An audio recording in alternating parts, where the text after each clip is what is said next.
On this episode, we're going to be talking with Dr. Eric Bruns, a champion and researcher for Wraparound across the world. We're glad to revisit the history of the Wraparound process. Welcome back. We're here on another podcast, Tracy. I'm so glad we're here.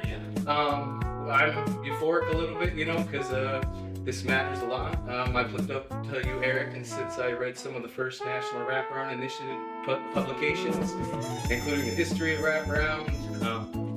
For me, I remember my first picture with Fat Miles, I kind of geeked out, and she was like, "You want a picture with me?" I'm like, "Yeah, I look up to you, you guys are legends of it, So, no BS, I got goosebumps, this is real for me. I'm here with my friend Tracy, Wraparound the World Podcast Season 3, let's go. Let's begin. Why don't you just tell us a little bit about who you are and kind of your journey. I'd say the commercial version, not the full movie. Yeah. Oh, that'd be tough. Yeah. Well, commercial version, I used to work in a, youth treatment home. They called it the attention home instead of detention home. And even at 22, I said, this doesn't make any sense. Yeah.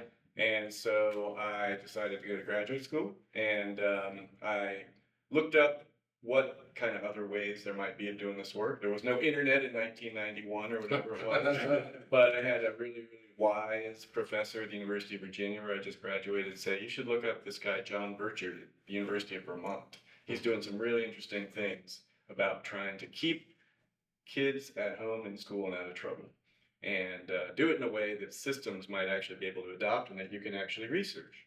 He might not have said all those things. He probably just said, go find John. If you want to tell the story a little bit more fully, maybe not correctly or accurately. The legend. That's the way it worked, right? And so I went up there, and it was cold. One night it was 32 below zero, 73 wind chill, but it was an amazing 4 years. And I was a care coordinator. A lot of my colleagues, it was a clinical psych program. A lot of my colleagues were doing therapy. I was like, I want to be a care coordinator. Yeah. Because that seems like the way that you're going to actually meet the needs of kids and families as fully and holistically as possible. I want to learn how to do that. I did eventually, spend here doing therapy. It was important for a clinical psychologist. But as it turned out, I didn't need any of those therapy skills because I was going to become a researcher.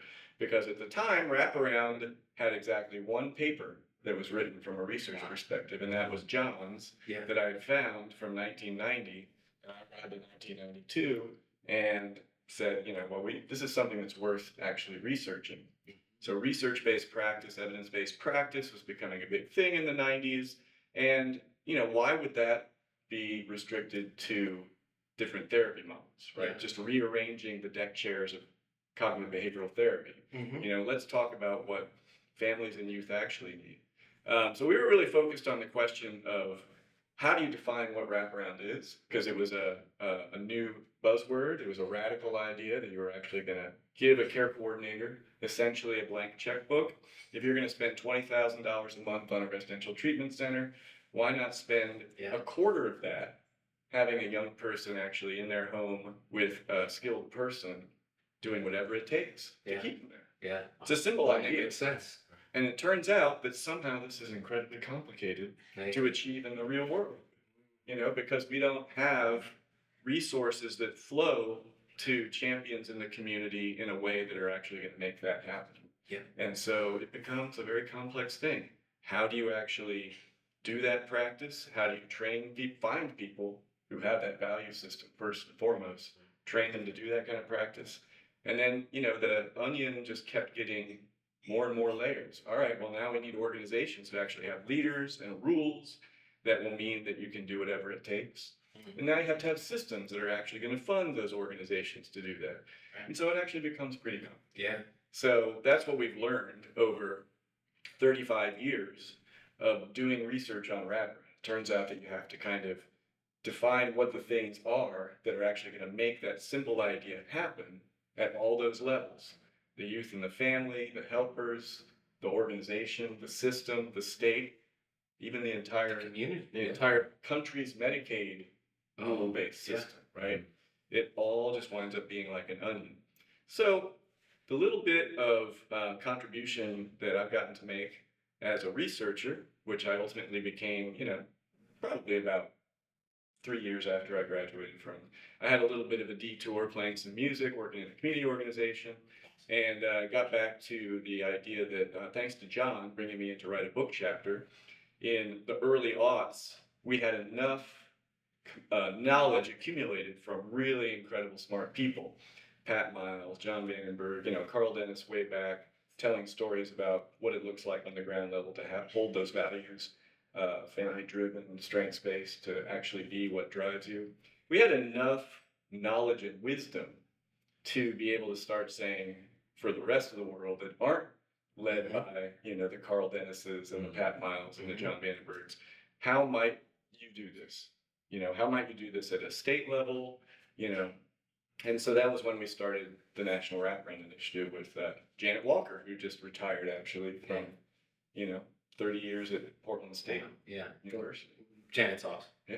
Yeah, we're gonna miss her. But Janet, she was the brilliant researcher who said, with Nancy Koroloff and others, like, yeah, this whole wraparound idea is great, but let's define not necessarily what fidelity is at a practice level. Let's define the things you have to do with respect to policies, funding, paperwork, all the kinds of things that are necessary to actually give those care coordinators the flexibility and the power to make Mobilize values like strengths-based actually happen. Yeah. Right? Yeah. Are you going to be allowed to hire people with lived experience? Right. Are you going to be allowed to have the rules around how you hire people be about, we're going to do a job interview here. I'm going to ask you to describe to me the child or family that was the toughest you ever worked with, and do it only by talking about their strengths. Yeah. And when you get a potential job applicant for a care coordinator, or God forbid, a supervisor, someone who just gives you a look like Director. they just look at you like this, that is not the person. Right. Now, are you in an organization that can say, I don't care what your resume says, I don't care how many degrees you have.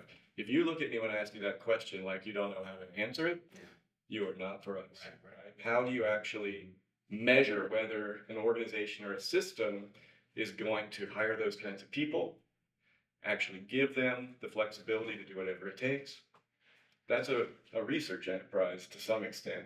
And to some extent, maybe a little bit of promoting this vision and promoting this way of work is helped by saying which of those conditions need to be in place to make wraparound actually work on the ground. So that's what we're saying, right? Yeah. What are the necessary conditions to make high fidelity wraparound?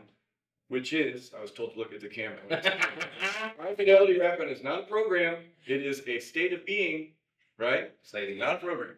It is what you actually do that makes the values come to life. That's high fidelity wraparound. It is not the name of the program. You heard it here. Yeah. Speaking of the name, I got a question from the early days that you didn't really answer. Yeah. So I've been arguing with people for years. Is it wraparound one word?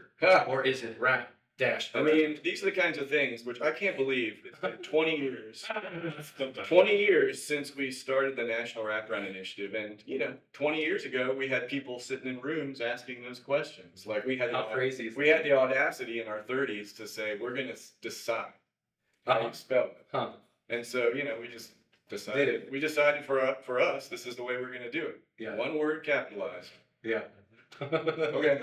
That's as easy as that. You can do whatever you want. Like one of the things that our National Wraparound Implementation Center at UConn Innovations Institute, where I'm now a visiting professor, it's been the best career of my life. Awesome. I know University of Washington will be watching this, so. But the UConn people, what we do is places will call us in to do training and coaching. Our team at the University of Washington does fidelity and other kinds of data collection, outcomes, and ideally, although people sometimes think, if we measure fidelity, why would we need outcomes? Right. But anyways, what we find is that the majority of places we go into have system and program struggles to the point where wraparound is not really happening. Yeah, it's like choked up. Yeah, and so you say, okay, here's the data, here's the stories, here's our, kind of experiences with your staff, with your families. These are the barriers that you need to overcome. And then, if folks, after much effort to try to coach at an organization, at system level, to change those kind of policies and funding rules, just kind of dig in and say, well, these are the rules and we can't change them. And we say, well, then, you can do those things, but don't call it wraparound. Yeah. It's just not. Yeah, very well said. Very well said. Man. But yeah, so wraparound, again, point being, you can call it whatever you want. Yeah. This is not MST, this is not FFT, wonderful evidence-based practices, but nobody's got a copyright on it. Right. We want as much innovation as possible to happen. We want as many places as possible to say we do wraparound because they understand the values. How you do it, who you get help from, what tools you use is up to you. But, we, at UConn and NWI, one word with a capital W. Yeah. When everybody got together in those first rooms, and when you guys decided not to, nobody owns wraparound, I see a lot of folks now trying to own it, right? And create proprietary, or I said that wrong, but proprietary. Why do you think it's so critical that we have many implementations that are open to that level of we're in this together? I can't do wraparound without you. Because they clearly did it back then, right? Because everybody decided, they handshaked, we're not gonna make this, right? But now we're seeing maybe not so much of that. Why do you think that is, and how important might be that we go back to the roots of this is for us all? What's really remarkable to me is somehow, again, I think it's actually 22 years, 23 years since we first launched National Wraparound Initiative. I was always assuming that something was going to replace it and that it was going to be called something else, some other fad or thing was going to kind of take over, or a version of it was going to, people were going to, commercialize it enough that lots of people need to buy it and decide that, what you all are defining and working on is no longer the thing. But I think the reason that hasn't happened is because we have stuck to a set of values, and then we ask, what are we learning about different ways of trying to get those values, rather than saying, this is locked down, you have to do it this way, you have to work with us. I think that's why it continues to grow and thrive. And, let's face it, a lot of evidence-based practices that, again, should be in a lot of service arrays out there, but even alternatives to wraparound for some young people, right? They have not been able to scale the way wraparound tends to be able to scale, because the rules are too strict, they cost too much, and people can't do it. They can't afford it, they can't live up to the all the rigor. And there's a downside to that, because some of those models are extraordinarily helpful, effective. They usually serve a subset of all the youth with complex and intensive challenges, right? They might be tailored or targeted for youth in the justice system, or child welfare, or early childhood. And so they need to be in the service array, right? Yeah. But they tend to not get scaled the way their effectiveness would make you want them to be, because, again, too expensive, too rigid. And so I think that by letting, wraparound, by having that whole community focus and, allowing it to be flexibly implemented to try to live up to the core fidelity and the values, has allowed it to actually continue and be scaled 10, 20, 30 times more than some of those other models. Now, there's a downside to my eye, which is that you lose quality. You do lose quality control. You have drift. You have states and communities that bring in our trainers and coaches and are not prepared to actually do what it takes to live up to the model. And if we said you have to do all these things or we're not even going to come in there, maybe the places we worked would have higher fidelity, higher quality wrap. Or maybe they'd not bring you in at all. Right. Or, but by doing so, you sacrifice the possibility that place will grow into achieving and appreciating what it takes. I mean, we're sitting here in California right now. California, as we speak, are doing an incredible keynote about how they're changing rate structures. We had a conversation with California about that in 2008, I think, And here we are, 2026. Sometimes this takes a long time. level of And care matrix. you just have to, it's just like unconditional care at a state level. Yeah. Like we're not going away. We're going to be Keep here showing up. measuring and learning and being in the rooms, and folks will evolve in the right direction if they really have their eye on the prize. Wow. Yeah. What do you think, Tracy? You talked about what your session is about, and about how what keeps people in the job. And sometimes that isn't just. It's not just money. Yeah. Can you talk to us about what that research is and what you've done about that? Because I think that's really important. Yeah, well, I'm a failed care coordinator who failed into my research job. Right. So I wasn't good enough to be an actual wraparound practitioner. So I have to research it instead. So we've done research on what are the ways in which state level funding and policies promote better outcomes. And that's kind of at this point really where we're focusing, because I think we know what practice looks like when it's high quality for families. And what's less common is people really getting what it takes to get that done. And so one of our sessions is based on one of many research projects we've done on this topic, which is about the workforce. We're in a workforce crisis in kids services, right? Not surprising. We are loading way too much paperwork on them. Their wages and salaries are not keeping up. Yep. And so it's not surprising that they are leaving the field.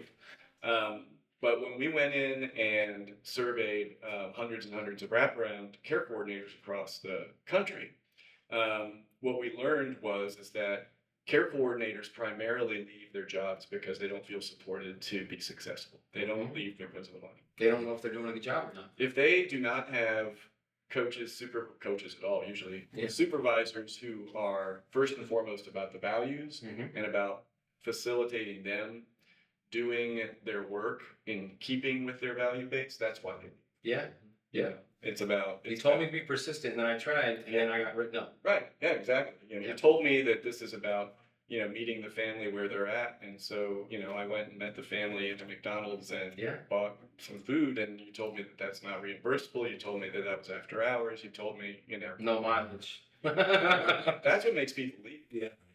It's not their salaries, and they're making $40,000-$50,000. Right. Yeah. Right. So it's reasonable. You would expect that they would want to leave. Now, if what we found though is that those who felt like they were not in a supportive environment, and you say, well, what could they do to keep you if you're already, what are your intentions to leave? And they said, well, more money would keep me here. But the main reason they wanted to leave in the first place is it was not a supportive. Wow. Well, because maybe they won't afford their own wraparound coach on the outside. I've had people that call me up. They're like, I don't care. Yeah. I'm like, I just want some time. Yeah, it's sad that that's what we. It's needed that bad that people are willing to go on with this. Man, there's been many things we say. So what do you think the top 3 things are if you were to describe that loyal, real value-based wraparound, not hijacked or tokenized or any other word I could say? What are the top couple things that you say, when you see it, that that's wraparound and that's the good stuff? Yeah. Especially, not just research, but you from your purview and journey. Yep.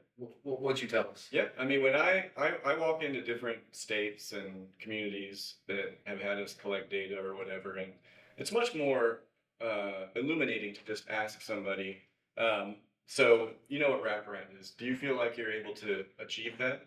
And it's so amazing. You talk to a care coordinator or a supervisor in one place, and the person says, oh yeah, we do that. And you go to another place, they have the same job title.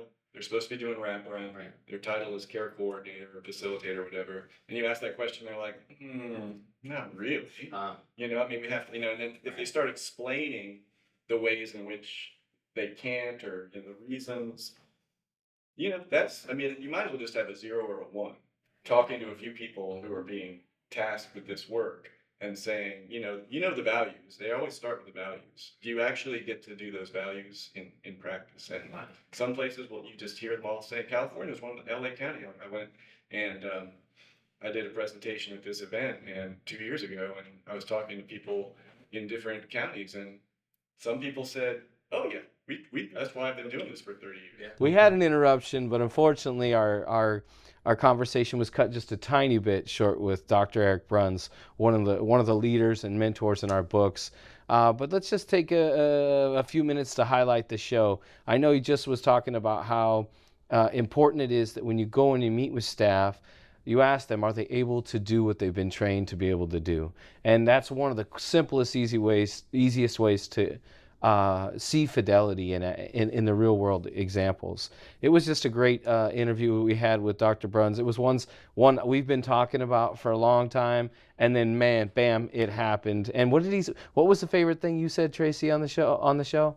Well, there was a lot of different things that I liked that he said, but for me, I think just having him was a kind of a long-term goal, and hearing those inspiring service situations that he talked about. But my favorite thing was hearing him say that he was a failed care coordinator. Say it again. I almost fell in this. That's like me. I'm a failed therapist, you know. But that's so cool. Yeah, Dr. Bruns has been just a hero and of mine for a long time. But bringing the data to life, allowing it to speak, and furthering the field of wraparound with the information. It was just an absolute pleasure. So I was really excited to have him and talk to him and have that conversation. Yeah, thanks for coming on the show, Eric. That was just really great.